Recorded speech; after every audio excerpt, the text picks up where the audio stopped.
organic, unpredictable, unknown, lovely, beautiful, a sense of fulfillment. This is part of the pleasures of life and not the chores of life.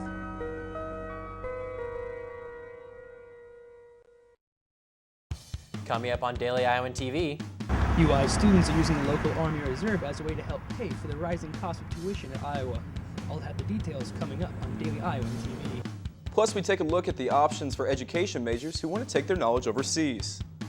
And in sports, they're together on the Big Ten basketball court now, but we'll take you back to when the two Hawkeyes played together in the driveway. That's all coming your way next. Daily Iowan TV starts now.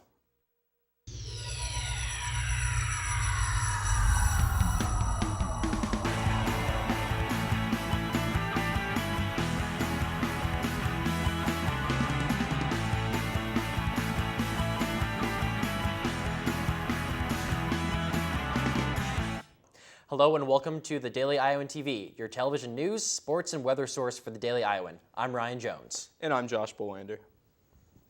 The University of Iowa Hospitals and Clinics fired a veteran social worker on Monday after he pled guilty to assaulting his teenage daughter.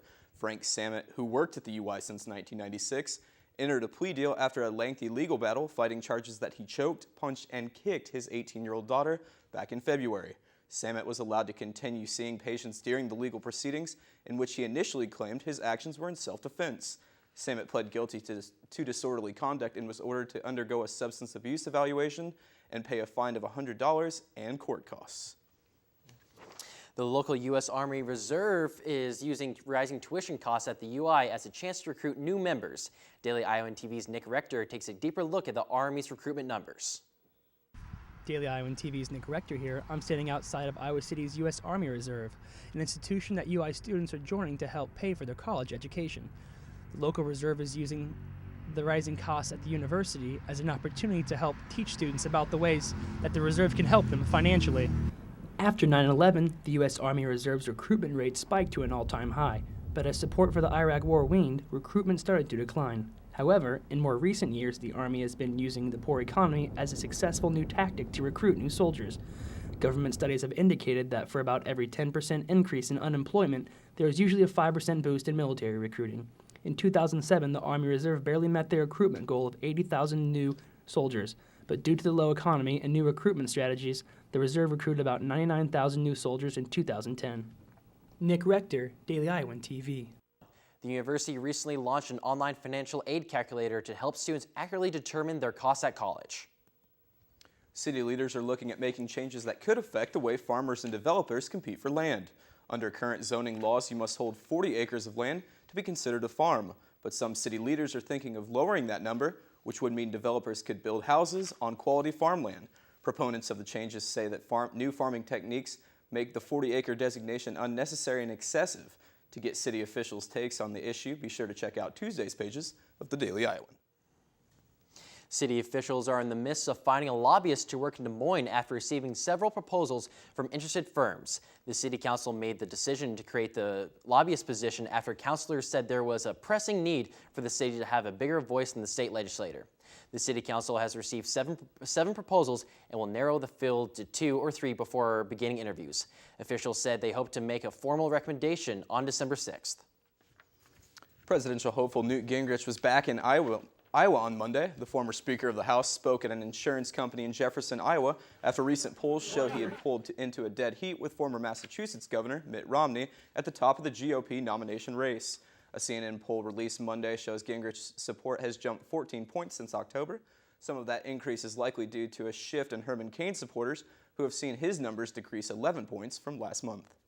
Still to come on Daily Iowan TV, find out what advice returning Peace Corps volunteers had for UI education majors. Plus, in sports, freshman basketball players are quickly making a name for themselves. We'll tell you about 2 newcomers who are making an impact fast. But first, Daily Iowan TV's Allie Holtkamp joins us in the studio for your look at the local weather. Allie? All right, thanks guys. We had a beautiful day today and you can expect more of the same tomorrow.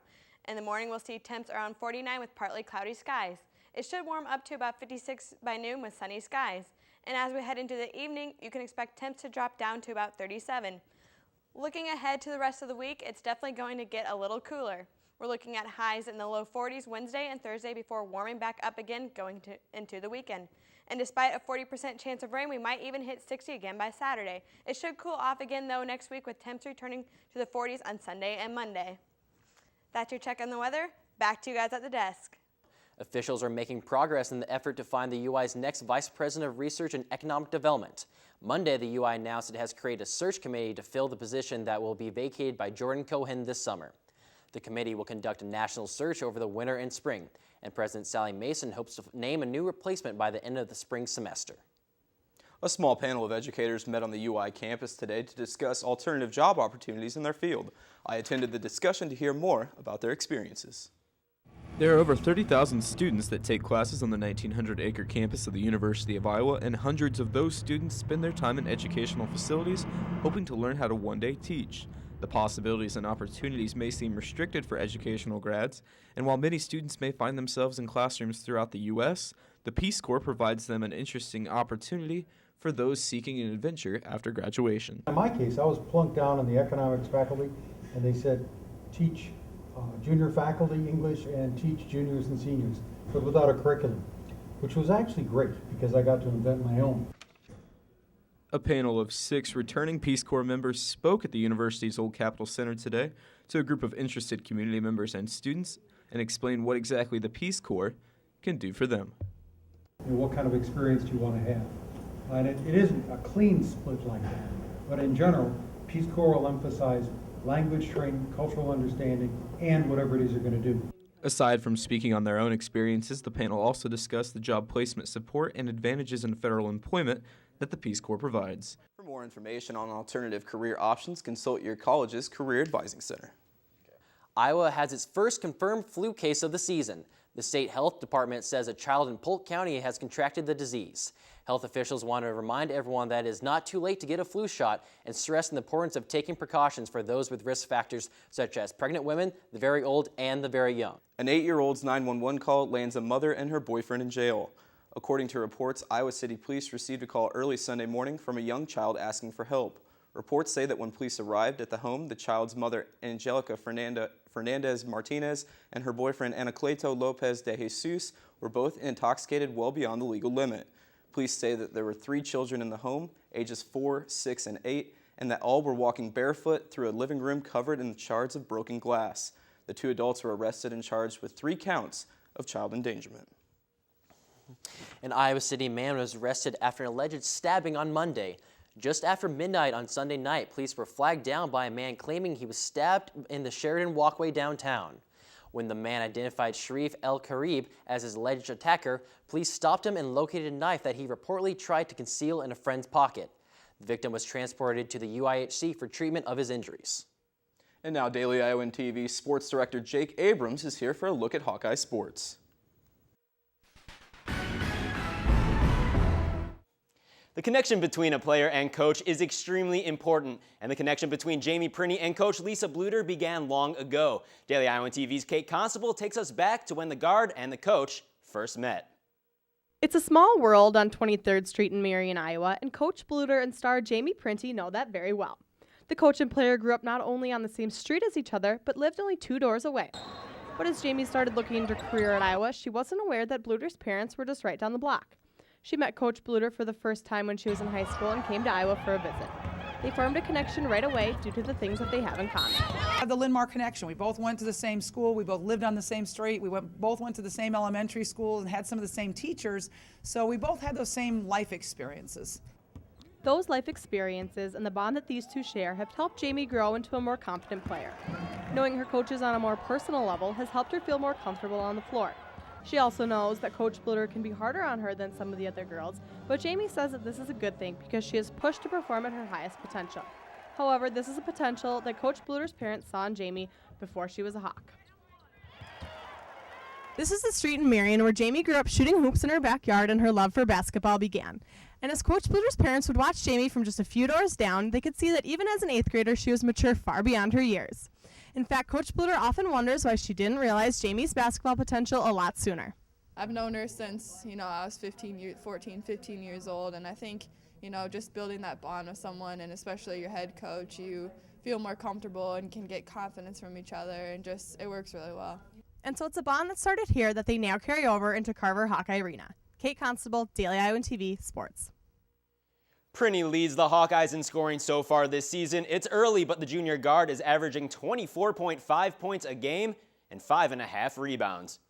And with Jamie Prinny taking care of most of the scoring, she could use some help, and perhaps newcomer Samantha Logic will be the one to step into that role. Earlier, I caught up with the freshman. The women's basketball team welcomes in the 11th best recruiting class in the nation, and all eyes are turning to Samantha Logic. The Racine, Wisconsin native has performed well in her first 2 games, and well, maybe it's because of Coach Bluter's fast-paced approach to the game. Love it. I love playing up-tempo. And being a college basketball player is finally starting to sink in. It kind of hit me the other day, though, when you're thinking, like, we're doing what, we see, the UConn players do. We're practicing every day. We're working hard every day. And working hard seems to be paying off. In the home opener, Logic led the team in scoring. Her game shines in Lisa Bluter's system, but even she'll admit that being a college basketball player is much different than high school. Like, there's a lot more detail in, the offenses and the defenses, things like that. A lot of not plays, but just ways to react to things. It's a little different just because everything's faster and quicker. So that, is probably the biggest change from high school. Speaking of freshmen adjusting to the college level, well, that's no problem for Aaron White. Did you see the impact he had in the Hawks opener? A double-double in his first career college game. The Strongsville, Ohio native netted 19 points and 10 rebounds. He scored more points than any other freshman in any opener. And today, he was named Big Ten Co-Freshman of the Week. So guys, some new faces at Carver Hawkeye Arena that have to make you excited for Iowa basketball's future. Josh and Ryan, back to you. Thanks, Jake. And only with Daily Iowan TV can you get a sneak peek at Tuesday's pages of the Daily Iowan. Read about a UI class that's using song to save memories and connect Iowa City residents, both old and young. Plus, find out what Iowa City's choice of reading material says about next year's presidential election. And before we go, here's one last look at tomorrow's forecast. Tomorrow we'll see a high of 58 degrees with a big drop off to the overnight low of 23, and expect sunny skies throughout the day. That's your latest edition from Daily Iowan TV. Be sure to check us out at the same time tomorrow or anytime online at dailyiowan.com. For Daily Iowan TV, thanks for watching and have a great day.